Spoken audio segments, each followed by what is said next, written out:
Umaga mga brad, pinabulaan na naman ang kumakalat na maling impormasyon hinggil sa umano'y pagkamatay at kalagayan nga po ng kalusugan nito ni Pangulong Ferdinand R. Marcos Jr.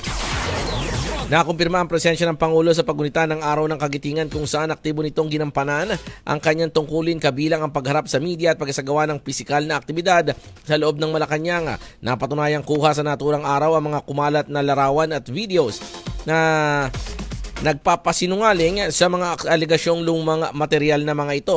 Nagbabala naman si Chairman Emeritus Dr. Jose Antonio Goytia ng Alyansa ng Bantay sa Kapayapaan, Demokrasya People's Alliance for Democracy and Reforms, Liga Independencia Pilipinas at Filipinos Do Not Yield Movement laban sa patuloy na pagpapakalat ng maling impormasyon. Ayon kay Goytia, may pananagutan sa batas ang sinumang sadyang nagpapalaganap ng disinformasyon, partikular sa ilalim ng Cybercrime Prevention Act at Revised Penal Code.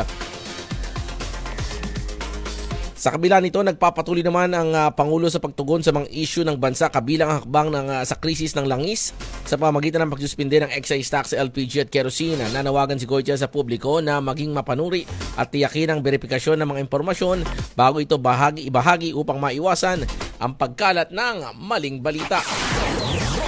Alas 5:30 na po ng umaga, kasunduan naman para sa mabilis na pagtatayo ng